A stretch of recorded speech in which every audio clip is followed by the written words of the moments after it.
नमस्कार, स्वागत है आप सभी का अपने चैनल डॉक्टर नम्रता श्रीवास्तव होम्योपैथ में। अभी कुछ दिन पहले मैंने प्रोस्टेट के ऊपर कुछ वीडियोस बनाए थे जिसमें मैंने संभावित होम्योपैथिक दवाइयों का जिक्र किया था। लेकिन आज के इस वीडियो में मैं उन्हीं वीडियोस के कंटिन्यूएशन में कुछ ऐसे 7 से 8 घरेलू उपाय आपको बताने वाली हूँ जिससे कि आप स्वयं घर बैठे इन समस्याओं को अगर शुरुआत में अनुभव कर रहे हैं तो उनको कम कर सकते हैं और साथ ही साथ सर्जरी से भी बच सकते हैं। आज का वीडियो बहुत ही ज्यादा आपके लिए काम का साबित होगा अगर आप प्रोस्टेट की समस्या से जूझ रहे हैं या इसके शुरुआती लक्षण आपको दिखने लगे हैं। पूरी जानकारी के लिए वीडियो आप लास्ट तक देखिए ताकि अच्छी तरीके से वीडियो आप समझ पाएं। आइए शुरू करते हैं। दोस्तों, अगर प्रोस्टेट की समस्या होती है तो केवल दवाई इसका विकल्प नहीं होता।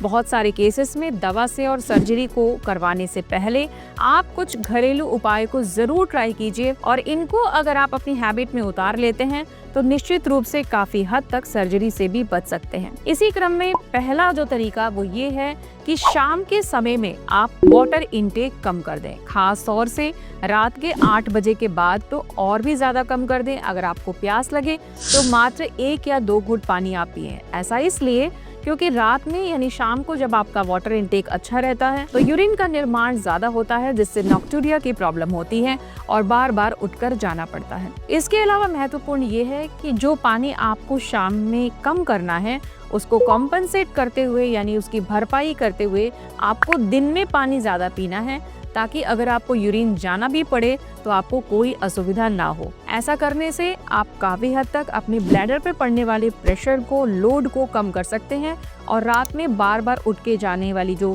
प्रॉब्लम होती है वॉशरूम में, ये समस्या को कम कर सकते हैं। इसी तरीके का दूसरा जो हमारा उपाय है वो ये कि आपको सोने से पहले और उठने के बाद सबसे पहले यूरिन के लिए जाना है। ऐसा करने से आपकी यूरिन जो है वो अच्छी तरीके से एम्प्टी हो जाती है और इन्फेक्शन के चांसेस बहुत कम हो जाते हैं। इसके अलावा जो भी यूरिन रिटेंशन रहती है वो अच्छी तरह से क्लियर हो जाती है और यूरिन में जब इन्फेक्शन नहीं होता है तो यूरिनरी रिटेंशन की जो प्रॉब्लम होती है यानी यूरिन जो बची रह जाती है वो काफ़ी हद तक ये समस्या कम हो जाती है। अगला जो तरीका वो ये है कि आप टाइमली वॉइडिंग की आदत डालें, यानी कि अपनी एक हैबिट बनाएं कि आप 2 घंटे बाद यूरिन के लिए जरूर जाएंगे। इस तरह से जब आप टाइमली वॉइडिंग करते हैं यानी एक प्रॉपर हैबिट बनाते हैं तो आपका जो ब्लैडर है वो ट्रेन होने लगता है। आपके ब्लैडर को एक तरीके से हैबिट पड़ने लगती है और प्रॉपर तरीके से यूरिन पास आउट हो जाती है। जल्दी जल्दी लगने वाली जो अर्ज है उसमें भी काफी हद तक आराम मिलता है। कई बार ऐसा होता है कि काम के चक्कर में या फिर व्यस्त रहने के अभाव में आप कहीं गए हैं, आपका ध्यान नहीं गया, काफ़ी देर तक जब आप यूरिन नहीं जाते हैं तो ज़्यादा मात्रा में यूरिन स्टोर हो जाती है जिससे कि ब्लैडर पर काफ़ी प्रेशर पड़ता है और फिर अर्जेंसी भी बढ़ जाती है। अगला जो मेथड है वो है डबल वॉइडिंग। जैसे कि मान लीजिए कि आप एक बार यूरिन के लिए जा रहे हैं तो यूरिन कम से कम 50 से 60 ml जब यूरिन पास आउट हो जाती है उसके बाद आप 2 मिनट के लिए ब्लैडर को आराम दीजिए और दोबारा प्रयास कीजिए कि जो बची हुई यूरिन है वो भी पास आउट हो जाए। इसे कहते हैं डबल वॉइडिंग। ऐसा करना भी आपके लिए बहुत फायदेमंद हो सकता है क्योंकि इससे जो अर्जेंसी होती है वो कम होती है, साथ ही साथ बची हुई यूरिन निकल जाने की वजह से यूरिनरी रिटेंशन की प्रॉब्लम कम होती है और प्रोस्टेट का जो साइज है वो भी धीरे धीरे करके सिकुड़ता है, एनलार्ज नहीं होने पाता है। इसके अलावा जो नेक्स्ट पॉइंट ये है कि आप तेल मसालेदार चीजों से बचें। दरअसल होता क्या है कि जब आप तेल मसालेदार चीजें खाते हैं तो इसकी वजह से आपका ब्लैडर इरिटेट होता है और एक रिस्पॉन्स शो करता है। जब ब्लैडर बार बार इरिटेट होता है इन सारी चीजों को खाने की वजह से तो इससे ब्लैडर की जो नली होती है उसमें संकुचन पैदा होता है, उसमें कंस्ट्रिक्शन पैदा होता है और यूरिन अच्छे से पास आउट नहीं हो पाती है। वहीं अगर आप नॉर्मल खाना खाते हैं, बिल्कुल हल्का तेल मसाला खाते हैं तो यूरिन पास आउट करने में बहुत आसानी होती है और यूरिन में किसी प्रकार का इन्फेक्शन जल्दी जल्दी नहीं हो पाता है। इसके अलावा बहुत इंपॉर्टेंट ये है कि आप चाय कॉफ़ी का सेवन बहुत कम करें।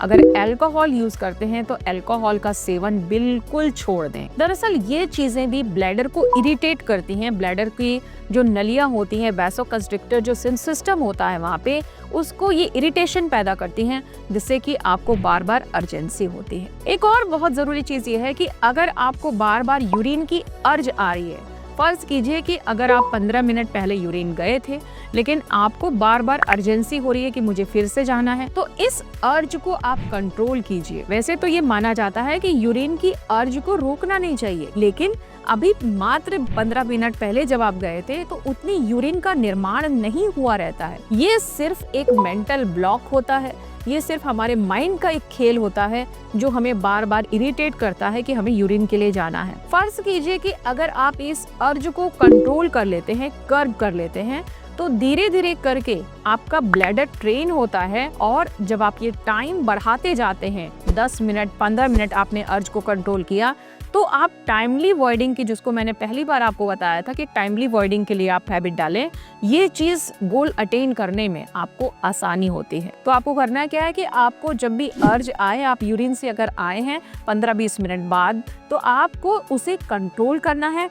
धीरे धीरे इस अर्ज को आपको कर्ब करना है, टाइम बढ़ाते जाना है ताकि टाइमली वॉइडिंग की आदत आपको पड़ सके।